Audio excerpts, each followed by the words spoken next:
ముక్కోటి ఏకాదశి ఐశ్వర్యప్రదమైన రోజు అని వివరించారు శ్రీ స్వరూపానంద నరేంద్ర స్వామివారు. ఈ సందర్భంగా వారు మాట్లాడుతూ, ముక్కోటి ఏకాదశి రోజున మహావిష్ణు స్వరూపాన్ని దర్శిస్తే ఐశ్వర్యం సిద్ధిస్తుందని, భోగభాగ్యాలు సిద్ధిస్తాయని విశాఖ శ్రీ శారదా పీఠాధిపతులు స్వరూప నరేంద్ర స్వామి పేర్కొన్నారు.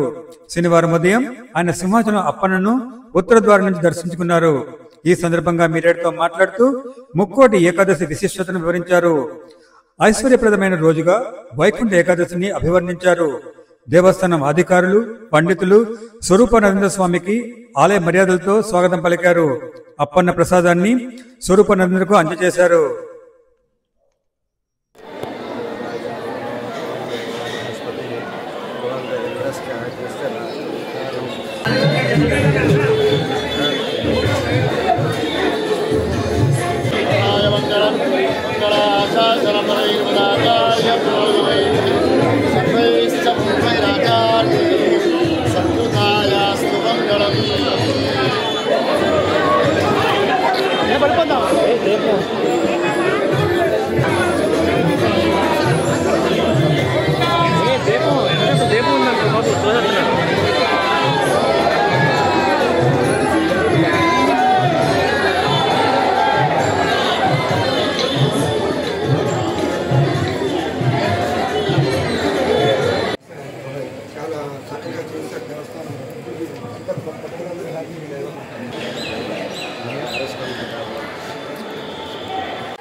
ఒక వైకుంఠ ఏకాదశి మహావిష్ణువు యొక్క దర్శనం చేస్తే తప్పకుండా స్వర్గలోకం వస్తుంది, ఇహలోక భోగాలు కలుగుతాయని శాస్త్రం చెబుతుంది.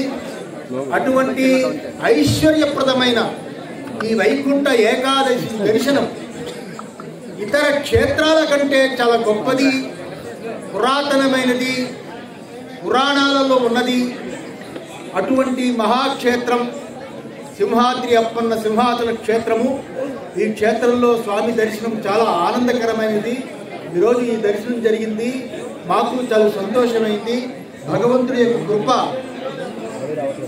ఈ రాష్ట్రానికి, దేశానికి పరిపూర్ణంగా స్వామి యొక్క కృప ఉండాలని మనస్ఫూర్తిగా కోరుతూ అందరినీ ఆశీర్వదిస్తాను.